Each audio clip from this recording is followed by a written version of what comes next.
he has all the tools to carry out the probe. Surprised that Ping would even consider that. I'm sure there is some other reason for doing that, especially with all the intramuros going on, all the pending threats to remove again Tito Soto, who I think is doing a good job. There's got to be some stability in the Senate, but obviously the Senate is divided into pro-Duterte and anti-Duterte. The question now, who will replace Senator Ping Lacson as chair of the powerful Blue Ribbon Committee?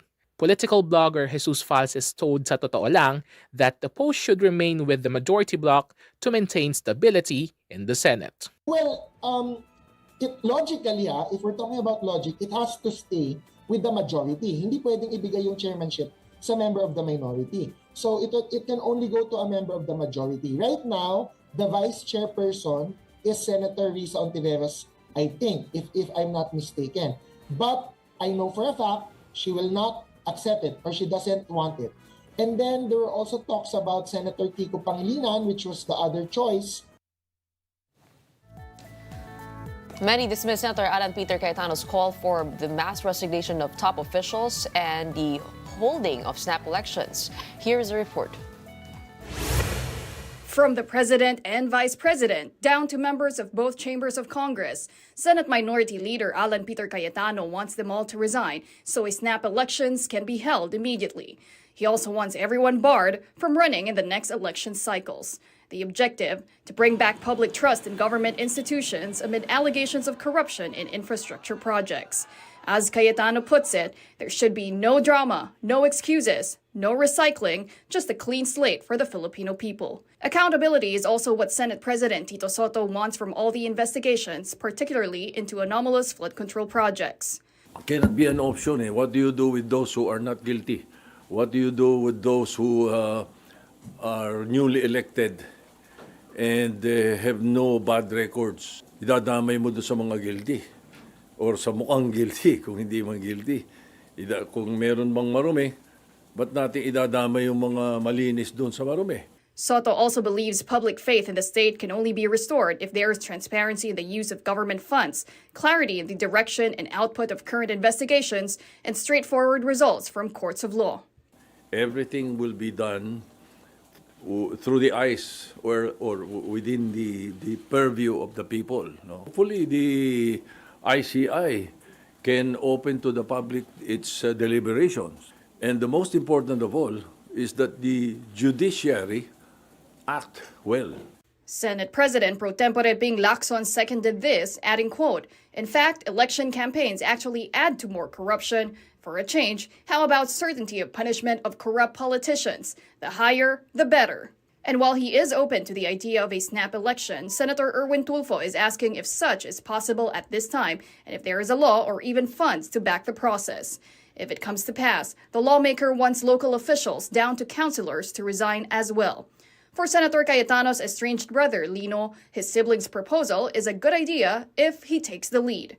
In a lengthy Facebook post, the former Taguig mayor and congressman said, quote, "The Senate will function without the Cayetanos, while Taguig has a very capable vice mayor." Lino added, quote, "I will support further that no Cayetano should run in 2028. Lahat tayo."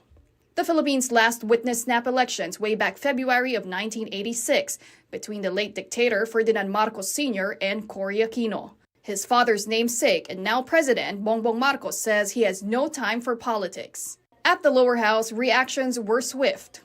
Ang panawagan ng taong bayan ay accountability, panagutin yung mga nagnakaw sa kaban ng bayan. Hindi eleksyon ang sagot dito. Bakit natin gagawin yon? Kita nyo naman dito sa Kongreso, tuloy-tuloy ang trabaho ng lahat ng mga mambabatas. At malapit na rin natin matatapos ang budget season. Kaya wala kami nakikitang dahilan kung bakit natin gagawin yan. If it were up to Minority Leader Nonoy Libanan, snap elections is not the answer. Ito na siguro yung tamang panahon para tumawag tayo ng Constitutional Convention or Constituent Assembly para baguhin ang ating konstitusyon. Mag-reboot na tayo. The Judicial and Bar Council has submitted to the Office of the President its short list of 7 nominees for the next Ombudsman. That's including Justice Secretary Boying Remulla. Also shortlisted are Philippine Competition Commission Chairperson Michael Aguinaldo, Philippine Postal Corporation Chairperson Stephen Cruz, Supreme Court Associate Justice Samuel Gerlan, Deputy Executive Secretary for Legal Affairs Anna Liza Logan, retired Supreme Court Associate Justice Mario Lopez, and Sandigan Bayan 4th Division Chairperson Michael Frederick Musngi. President Bongbong Marcos will select one from the list to serve a fixed 7-year term as Ombudsman.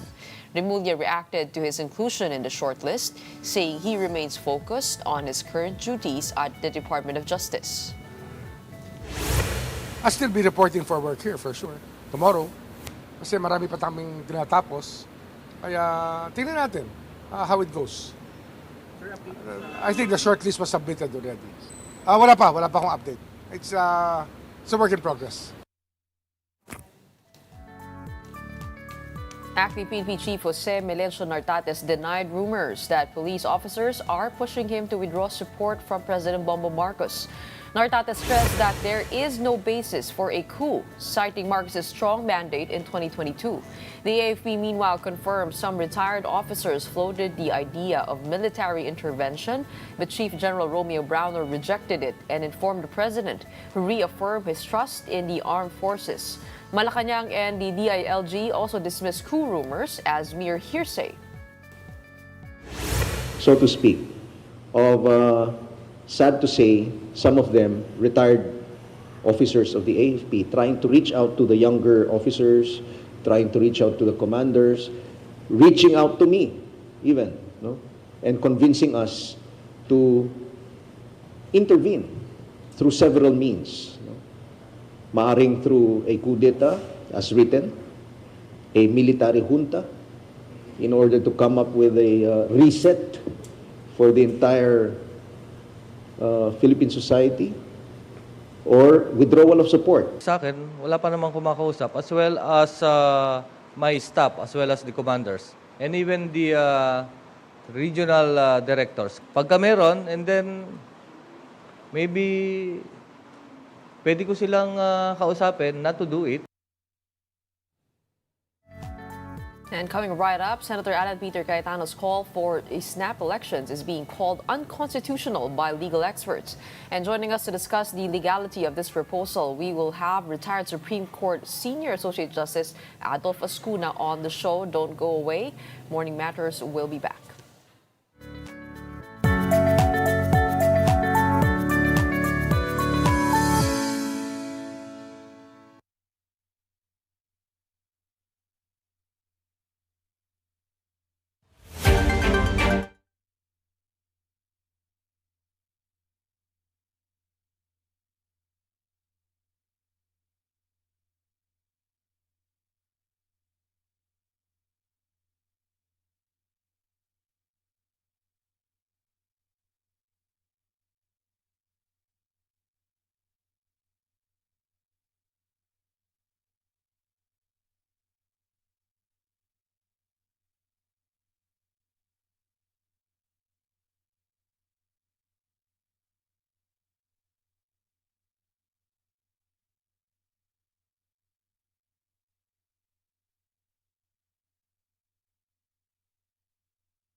Good morning, I'm Gretchen Noan here on Morning Matters. We talk about the most pressing issues and give you the context behind the headlines.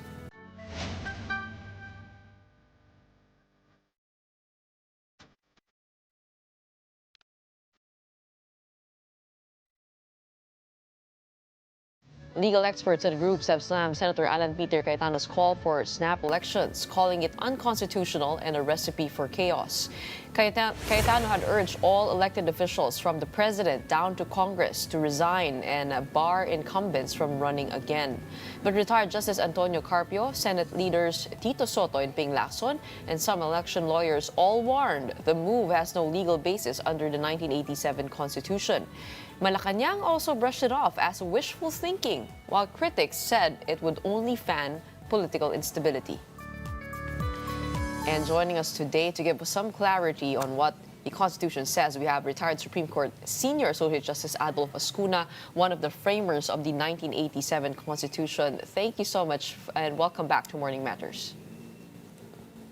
Thank you. Good morning. Okay, first of all, let's go to this proposal of Senator Alan Peter Cayetano for a snap elections preceded by a resignation of all officials. Is there any legal basis for that? Would that be extra constitutional? And to your opinion, some say that this makes the possibility of a military junta even more likely, given that there's a period between resignations and the proposed elections. Your thoughts on that? So palagay ko itong proposal ni Senator Cayetano ay against the Constitution kasi it is a mass abdication of their solemn duties and oath of office to perform their functions. And there is no basis for a mass resignation of everybody, which will create a vacuum and a void in our government. And that is very dangerous. For example, the Constitution says that the President shall be the Commander-in-Chief of all armed forces. If he resigns, we will have no Commander-in-Chief. Everybody resigns. Nobody can take his place. So there's a void. If something happens and national security is threatened, we have a situation where the military has no commander. And that is dangerous. So palagay ko hindi dapat gawin ito. Oo. So tama ho yun, no, na maaaring magkaroon pa ng military junta in that void, in that vacuum of power. Yes, everything would be possible in that vacuum, political vacuum that will be created when everybody resigns. So that is not a good situation to bring about, since it is a lack of governance. What we need is accountability, not absence of governance. Oh, so there is nothing at all in the Constitution that provides for snap elections. Wala po talaga nakasulat na snap elections doon.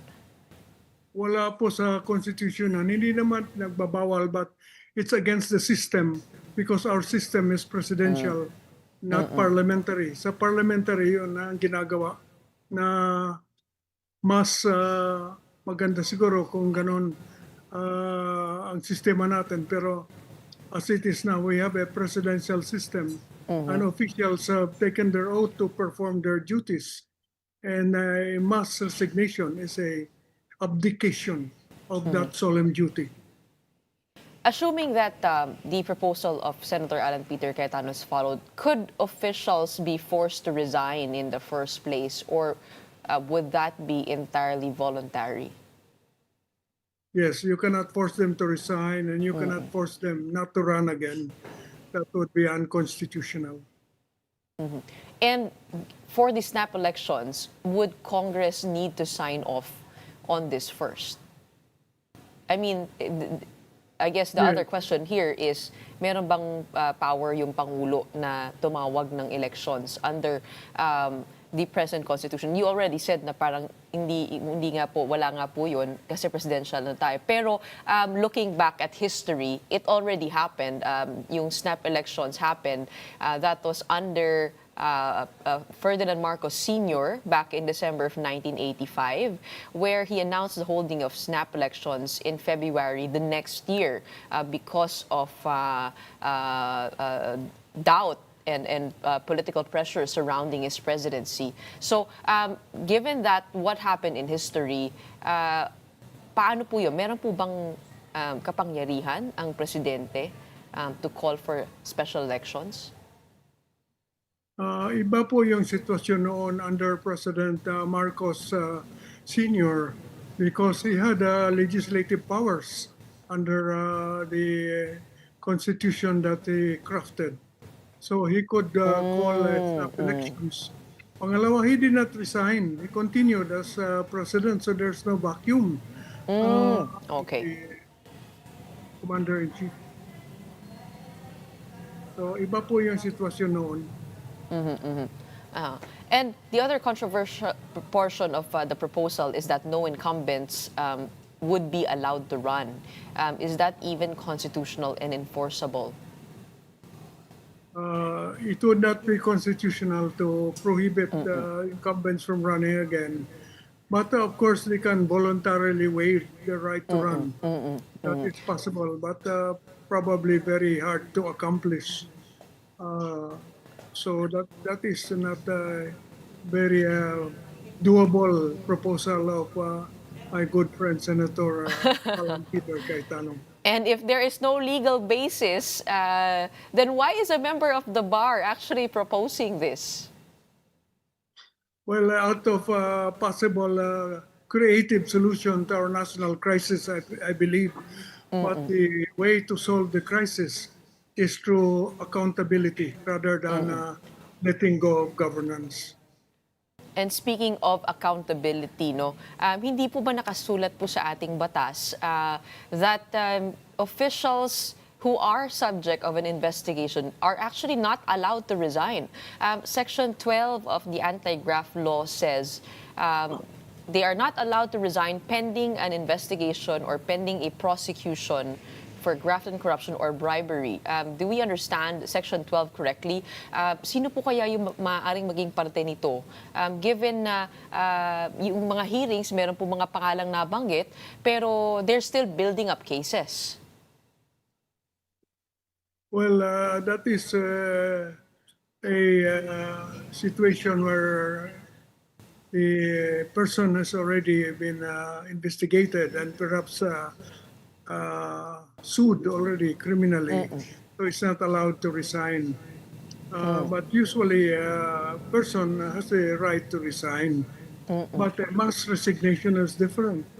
That will be totally giving up governance, and that is, I think, unconstitutional. Well, there are those who say that this is probably a smokescreen or distraction to cast the net so wide that it would be difficult now to really focus on the guilty, on those who need to be held accountable. And on the other end, no, parang calling for a mass resignation, parang marami nagsasabi, gano'n na lang ba yun? Magre-resign na lang ba? Wala ba dito makakasuhan o makukulong? Your thoughts on what's happening now and the way the flood control probe is being conducted as you watch? Yes, I agree. This could be a distraction, whether intended or not, from the need for those who are responsible to render accounting to our people. And the conversation of resignation of all officials, if you change the people and you don't change the system, nothing much will happen, correct? So if you take a look at the current constitution, looking back, what would you have done or what would you have added as deterrents for corruption? Because there are those who say that the hand of the law is not too heavy on the corrupt. That, yun nga, no, bakit nga paulit-ulit nangyayari ito sa ating bayan? It's become so systemic, so system-wide, parang wala na pong takot. If you had the chance to open back up the Constitution and add some more deterrents in there, what would you add? I would add a definition of political dynasty so that we will have no more situation where political dynasty is proliferating, even though the Constitution already prohibits it, for lack of definition, as Congress has failed to define it up to now. And how would you define it? 2 degrees at least. 2 degrees, hindi up to the 4th degree of consanguinity. Okay. Pero bukod po doon, no, meron nga nagpo-propose ng death penalty. Of course, that's the one extreme end. But currently, if plunder is one of the heaviest that you can get charged for because you can get imprisoned for life. Ano po yung, parang meron po ba kayong naiisip pa na maaaring maidagdag pa rito? I mean, is it just a matter of enforcement now? Given that there is something in the law that already punishes or gives a punishment of life imprisonment for corruption.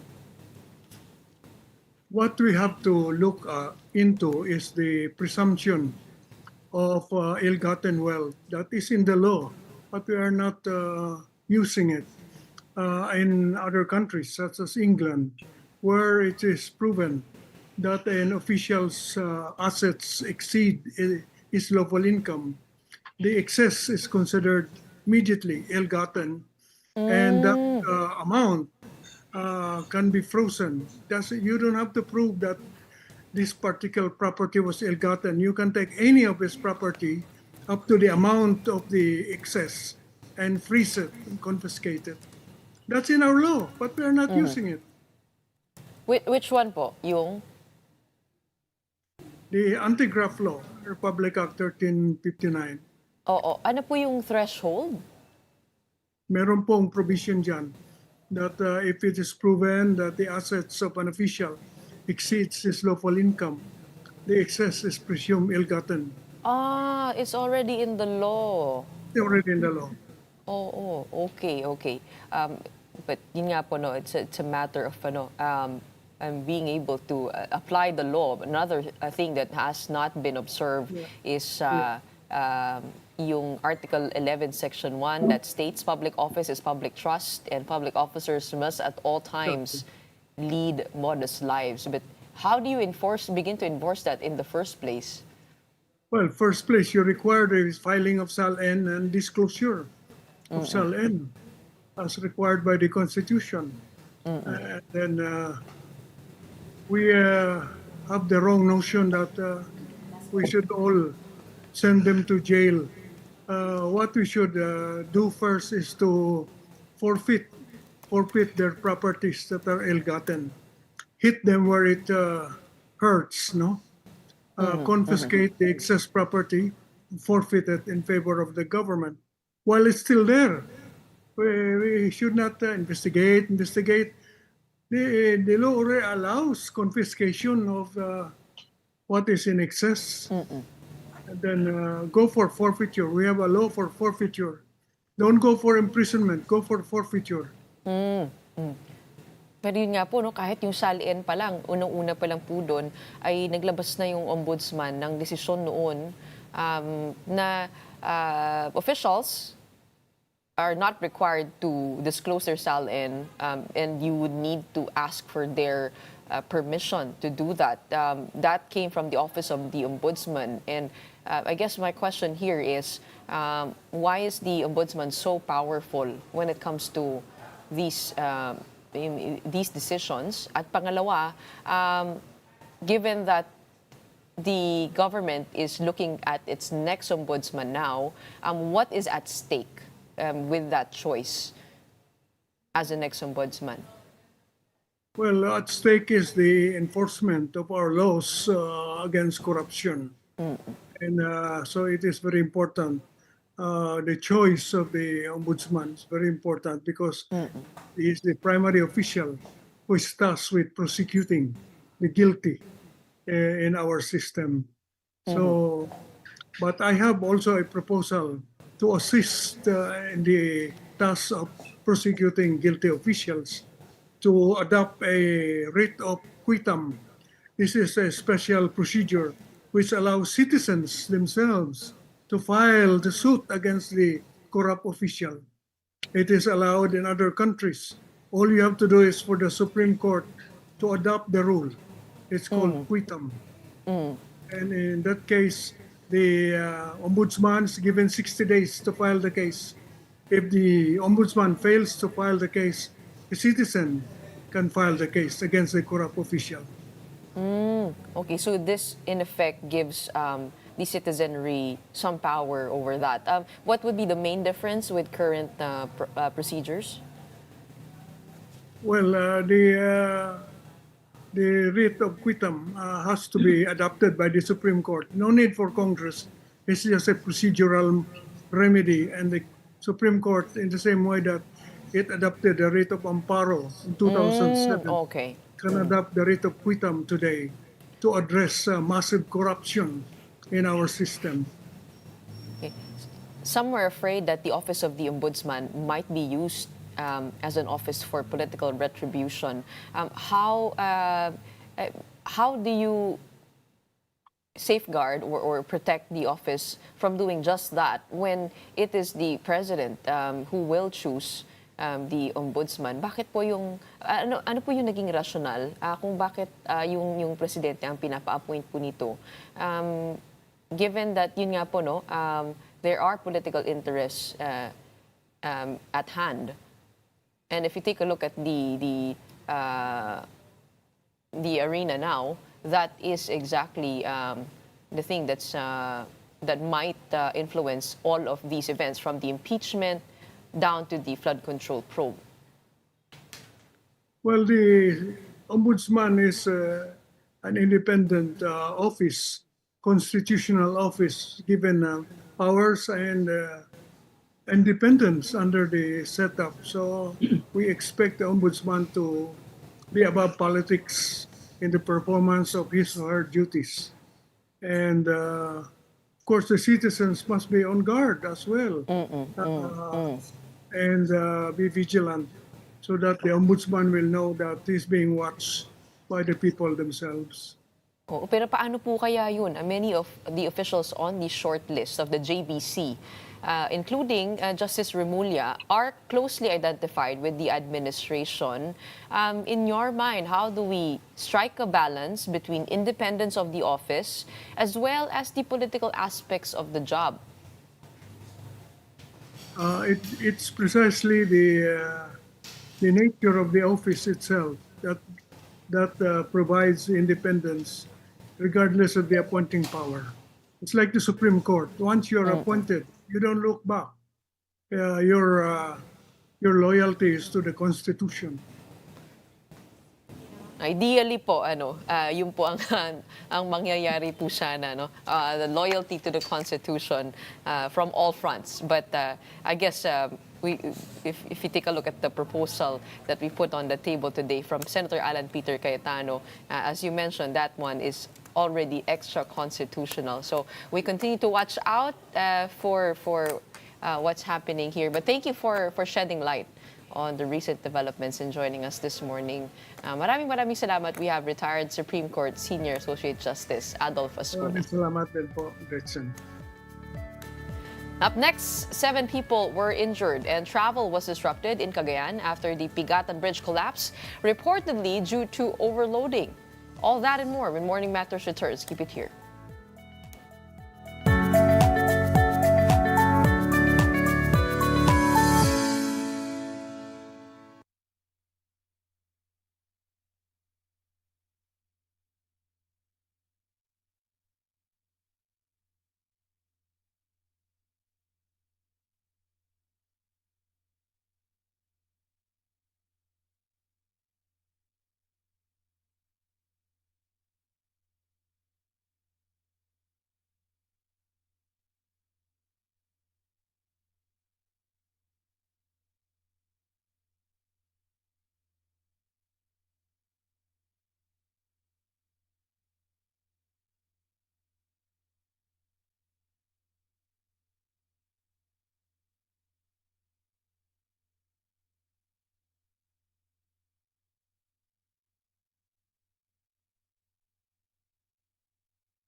Welcome back. You're still watching Morning Matters here on One News. 7 people were injured after the 45-year-old Pigatan Bridge in Alcala, Cagayan collapsed Monday afternoon. More in this report. Several heavily loaded trucks were left stranded at the center of the collapsed Pigatan Bridge in Alcala, Cagayan. The bridge can be seen completely split into several sections. According to the initial investigation of the Alcala Municipal Disaster Risk Reduction and Management Office, 4 trucks were crossing the bridge at the time of the collapse. 7 people were injured and immediately taken to the hospital. The Pigatan Bridge has since been closed to all types of vehicles. The Alcala local government, together with the Department of Public Works and Highways, has designated alternate routes for motorists. The area has been cordoned off, with rescue teams on standby to ensure public safety. Cagayan Governor Edgardo Aglipay said the incident happened at around 5 in the afternoon. One of the trucks was carrying 50 tons of palay, while another was loaded with 25 tons of ipil wood. Alcala Mayor Tin Antonio said the Pigatan Bridge was already 45 years old and designed to carry only up to 18 tons, far below the combined weight of the two heavily loaded trucks. The mayor also raised questions about the bridge's original design. This road and this bridge is the only national highway traversing this part of Cagayan. And so there is no other choice except for trucks and big vehicles to pass by this bridge. And so ang tanong ko, kung ang gamit ng mga trucks dito ay talagang pangmalalakihan, this is the national highway, bakit 18 tons lang ang bridge na ito? This is not the first bridge collapse in Cagayan this year. Last February, the Cabagan Santa Maria Bridge in Isabela also gave way due to overloading. And to give us the latest update on the collapsed Pigatan Bridge, we have Rueli Rapsing, head of the Cagayan PD RRMO. Magandang umaga sa iyo. Good morning, Jen, and sa lahat ng mga viewers. Help us understand what happened exactly to the Pigatan Bridge. Can you walk us through the series of events? Well, yesterday, 4:30, a community emergency responder in Barangay Pigatan reported to us na nag-collapse nga po itong Pigatan Bridge dahil nagsapat itong apat na delivery trucks, 10-wheeler delivery trucks, sa pagtawid doon sa bridge po. Emergency responder po? Yes, every barangay we have community emergency responders, Ms. Gretchen, and they were the one who sent us a video reporting. So right then we contact the Alcala MDRMO to confirm the report from our community emergency responders. Pero the video that we're showing, ito nga pong picture din no, of that bridge. Pwede niyo po bang i-describe sa amin kung ano po yung nandun, ano po yung nakikita po natin doon? Kung overloading po ang problema, bakit po kaya napayagan yung several trucks all at the same time traversing that bridge? Okay, this is part of the Maharlika Highway, Ms. Gretchen. And this is the only national highway going towards the northern portion of the province and going towards Ilocos Norte. So this is the Pan-Asia-Pacific Highway na ginagamit po ng lahat ng motorists natin. There's no other alternate route going towards the north except this road. So usual na merong nagsasabay-sabay na mga trucks, mga delivering their commodities. Were there signs already of deterioration prior to this? Meron na po bang parang warning signs? There are signages put up by DPWH, Ms. Gretchen. 18 tons yung load limit ng bridge natin. Although all roads and bridges may be load limit naman talagang siniset ng DPWH natin. It's just that since there's no other road, yung mga motorists natin, dito talaga dumadaan lahat ang mga vehicles and trucks. Somehow, back in 2022 and 23, I think there were retrofitting done sa bridge po na yan. But I guess the question, one of the questions here is who is the one enforcing yung load limit na yan. Dahil kung ikaw ay may dalang sasakyan, you expect the bridge or the infrastructure that you're passing through to at least be able to sustain you if you're allowed to go through the bridge. The question here is, it's government, hindi po ba dapat gobyerno nakakaalam kung ano dapat ang pumasok lamang at hindi? That's true, Ms. Gretchen. Although there are wala pong assigned na nakabantay doon sa bridge or anywhere in the country for that na bantayan yung mga roads and bridges po natin except our highway patrollers and rather enforcers ng local government. But somehow, merong mga signages kasi dyan na nakalagay kung hanggang anong bigat lang ang kakayanin ng bridge po na yan. And ano po yung bigat po na yon? Ang load limit set by DPWH was 18 tons po. 18 tons. And then the trucks, when you measured, ano po yung naging lagpas niya dun sa 18 tons? Well, sa 10-wheeler truck, usually, some of them goes to 25 metric tons. Some of them, 20 cubic meters yung load ng mga dump trucks na dumadaan dyan. So, hindi rin talaga nababantayan yung load limits when it comes to our bridges and roads. So yung 18 tons na nababanggit po, yung 18 metric tons po yan? Yes po. Oo. So ang layo po. Kung 25 na po yung isang 10-wheeler, malayo po siya. Parang isa lang po ang pwedeng dumaan at a certain point in time. And that's true, Ms. Gretchen. Somehow we can't report it that way because we're still waiting for the conclusive report from the investigation of DPWH. Oo. And I guess, yung pinakaano dito, kung hindi po mapabantayan ng gobyerno ito, dapat yung design pa lang sa una pa mismo ay mahigitan na. Usually ganun po yun, di ba? Parang we design, kumbaga parang we leave some excess buffer from the regular traffic of people and cars passing through a certain road or a certain bridge. Natanong na po ba natin, bakit po naging ganun ang pagkakadisenyo at hindi po ba na-foresee na maaring dumaan dito knowing that this is the only highway to the north?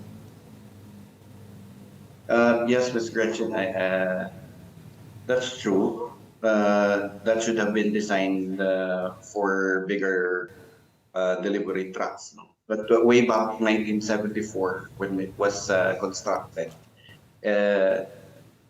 yung anticipation of big delivery trucks at that time, hindi, I think, yung design was just, the consideration was different from what's on how it's being used right now. So I think DPWH should improve in designing their bridges. Okay. Ito po, ano pong taon natapos ito at anong taon na disenyo? It's almost 5 decades, Ms. Gretchen. That was constructed 1974. Pareho rin po ba ang kanyang tanda dun sa Isabela Bridge naman? No, yung Isabela Bridge sa Kapagan, that was just way back 2022, Ms. Gretchen. Relatively bago po yun. Hindi malayong mas matanda itong Pigatan Bridge. So ilan po kaya yung mga bridge natin na ganito katanda? At are you already conducting a review of the other bridges? Kasi kung yung pa lang dito sa main highway po natin, kumbaga parang ano na siya, under capacity na siya, paano po ba kaya yung iba? Yes, ang inventory po niyan, Ms. Gretchen, is being done by DPWH. Although we've advised them on their inventories po, kung gaano nakatanda yung mga bridges po natin dito sa Cagayan. I guess my final question here is, kung ito lang po yung daan along Maharlika Highway, what is the alternate route that you're working on right now to be able to facilitate the traffic flow? Yes, yesterday, right after nangyari po, we've already assigned alternate routes for big trucks, delivery and commodity trucks. They can use the San Jose Bagao Road going towards Kapisayan, Dumun, Gataran. And for light vehicles, within Barangay Pigatan, there's a circumferential road that they can use.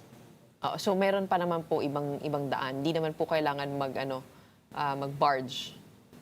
Yes po. It's just that may additional almost 2 hours yung San Jose Bagao going towards Kapisayan, Dumon, Gataran. And itong within Pigatan, Barangay Pigatan, circumferential road, that would be additional 15 minutes po. Meron po ba kayong price freeze na i-implement po? We placed the province under state of calamity after Super Typhoon Nando, Ms. Gretchen. And part of the state of calamity is the price freezing that's coordinated with the DTI. So meron po ngayon? Kasi malamang po magtataasan po ang presyo niyan. Yes, because of the additional hours travel po ng commodities, probably magkakaroon ng pagtataas ng prices. Somehow, we're asking DTI, because of the implementation of the state of calamity, baka pwedeng mag-price freeze. Okay, all right. Maraming salamat sa inyong update. No, this should be looked into. A very alarming situation and condition of our bridges, endangering the safety of the public. In the meantime, maraming salamat po for joining us this morning. We have Rueli Rapsing, head of the Cagayan PDRRMO. Don't go away. We got more matters to discuss after a quick break. Keep it here on One News.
Welcome back. You're still watching Morning Matters here on One News. Switzerland Tourism CEO Martin Neidegger is leading the organization's first high-level delegation in the Philippines this October. The visit highlights the growing importance of the Philippine market, which became a permanent focus for Swiss tourism in 2024. Now, the delegation is meeting with local travel partners to promote Switzerland as a premier destination for Filipino travelers. It is also showcasing the Travel Better strategy, which emphasizes sustainable tourism and enriched visitor experiences. Switzerland Tourism says the trip reinforces its long-term commitment to developing the Philippine market as a key priority. And joining us this morning, we have on the show Mr. Martin Neidegger himself, CEO of Switzerland Tourism. Good morning. Welcome to Morning Matters. Thank you so much for having me. I'm proud to say I would tell people that I was one of the first to be able to do a TV episode on Switzerland, and we were partners on that back in 2022. Our Switzerland episode is actually the highest ranked amongst our episodes at 2.6 million views currently. And obviously, there's high interest from the Philippine market. But help us understand how this relationship has evolved. How did the Philippines become a key market enough to bring you here? Yeah. Well, I'm glad to hear it. Definitely shows that you're a trendsetter. You started a fire, which is now one of those. Spreading wide. And it is actually, I'm very proud to be here. It's my first visit to the Philippines. And it is our latest addition to the market. And that has to do with the fact that we really believe in the market dynamics. Filipinos are wonderful people, and Swiss are wonderful people. So I think it's about time we bring them together. Mm-hmm. And have you seen a tremendous growth in the number of tourist visitors from the Philippines? Well, we did. If we look at the stats, then the market dynamics, and that's what we call when a market really grows from year to year. In the last 10 years, it is the fastest growing market in our portfolio of Philippines. markets. The Philippine market. Still on a lower level, so we're still expecting more, but we can see there's dynamics in the market. Not from Korea? No, actually, it's the growth rate is even faster than that. Really? Yeah, it's impressive, and that's why we're here, and we came with a delegation to really display the importance. And we want to learn also, what do we need to do, how do we need to adapt so we can even welcome more Filipinos. Maybe make it less expensive. I don't know if that's the thing.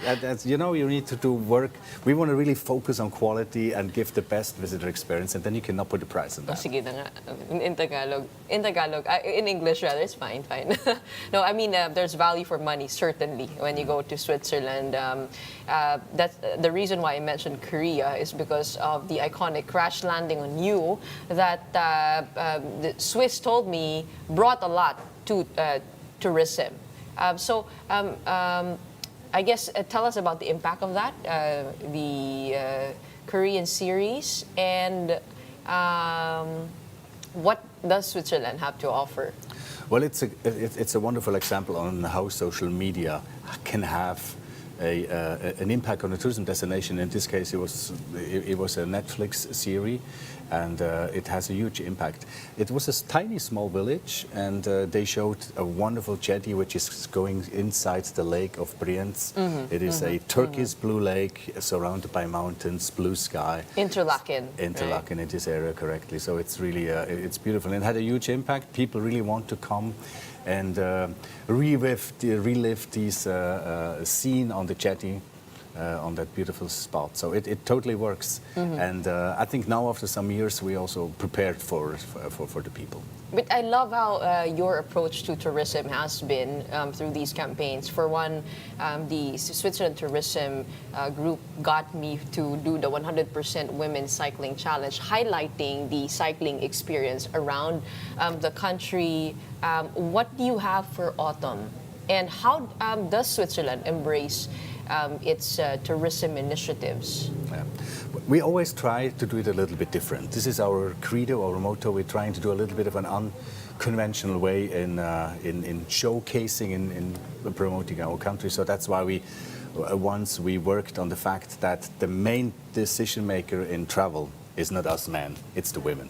women take the decision. So that's what was basically the insight of that campaign, 100% women. The women are in power if it comes to travel decision, so we should really address them.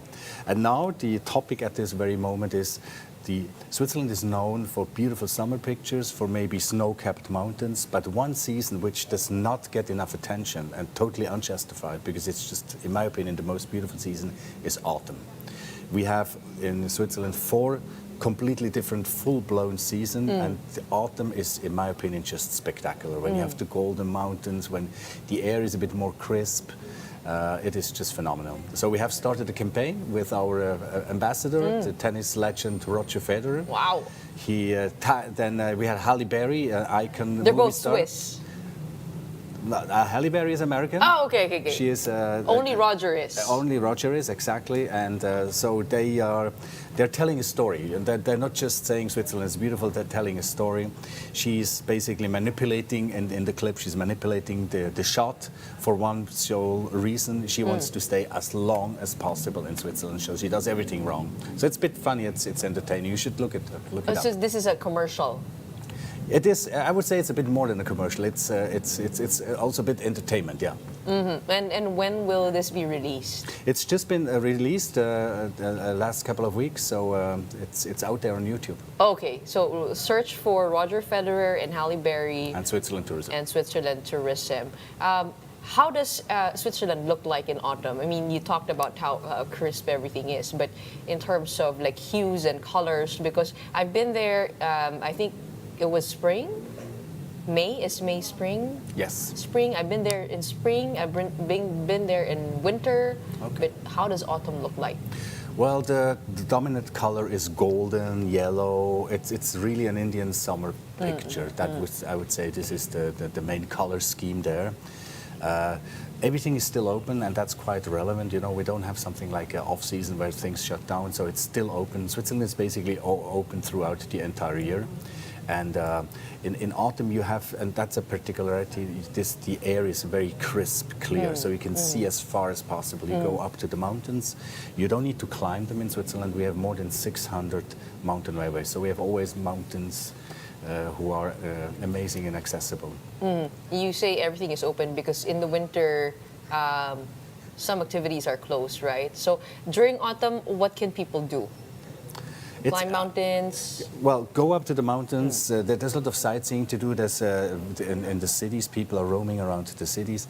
And let's not forget, autumn is the harvest season. So it's if you like a glass of wine, this is perfect. We have phenomenal wine, and the vineyards are always in spectacular places.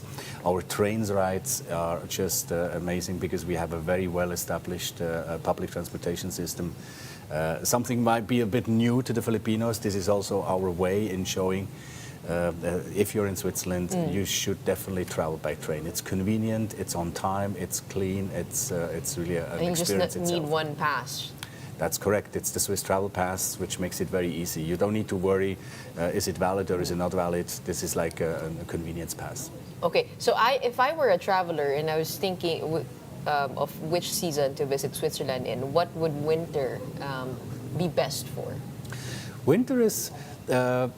you have the same landscape, looks completely different because you have a meter-thick snow layer on everything. Sometimes you've seen the picture maybe with thick layer of snow on the chalet houses or on the landscapes. It's completely different. If you want, you can ski, but you don't necessarily need to do that. So don't shy away from going to Switzerland in winter because you don't know how to ski. There's so many things to do. You can do sledging, you just walk, you can take a horse carriage or just enjoy this landscape. How about in fall? Fall, again, is, in my opinion, my personal favorite season. Is fall and autumn the same? Yes. Oh, sorry. Because we only have 2 seasons here. Right. Wet and dry, we have 4. so not familiar. Summer. Am I correct? Yeah.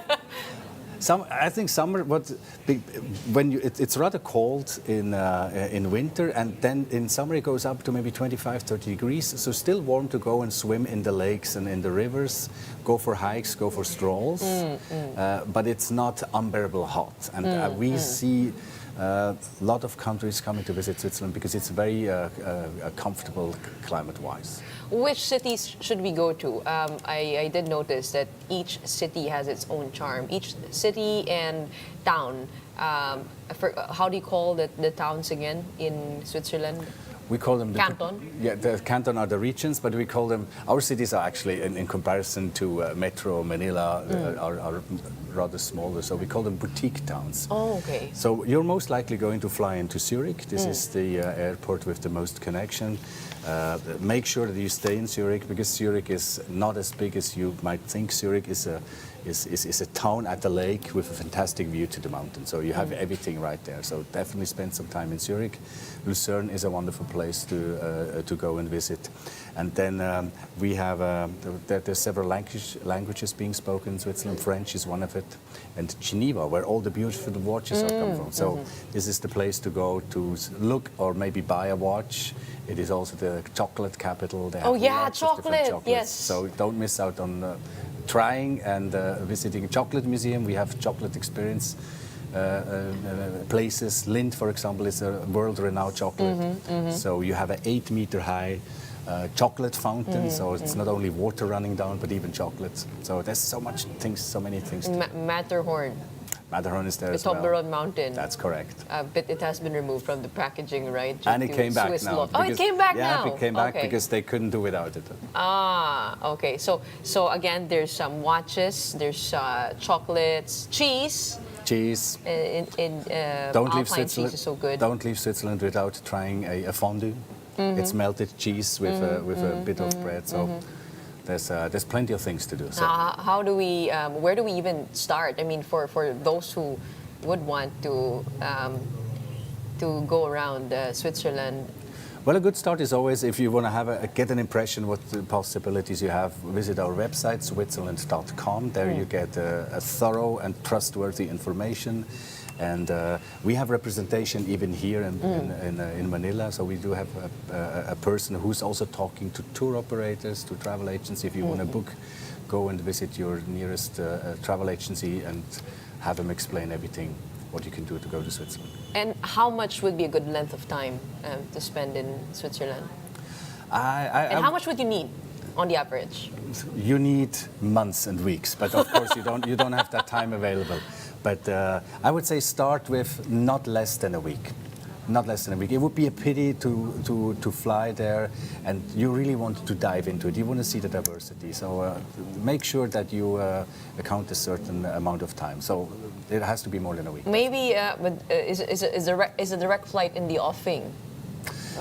Not at this moment. We're really hoping for it. You can count me in team direct flight, but it is not up to us. So we're really trying.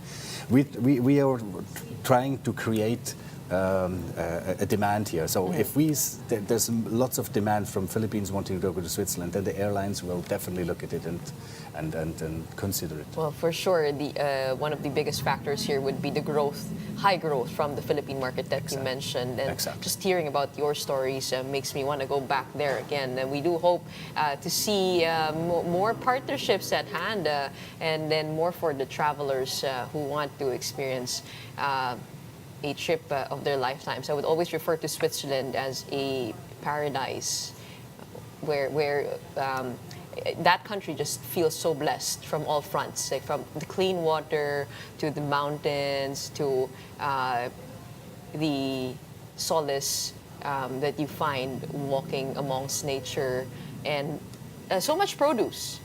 So a lot to visit, to look forward to. Anything else that you'd like to?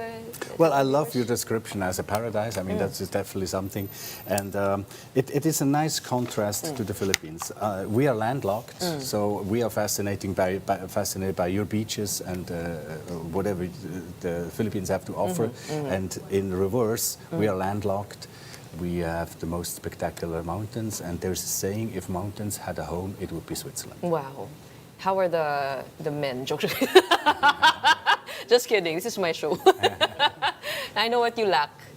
You lack problems. Just kidding. Thank you very much for joining us Thank you this so much morning. for We having have Mr. Martin Neidegger, CEO of Switzerland Tourism. We look forward to deepening the relationship between the Philippines and Switzerland. And that wraps up today's episode of Morning Matters. We hope we've given you the right start to your morning. Let's go ahead and make the day matter. We hope we got you excited on that, on your future travels and the rest of your day. My name is Gretchen Ho. We are One News, all sides, all the time.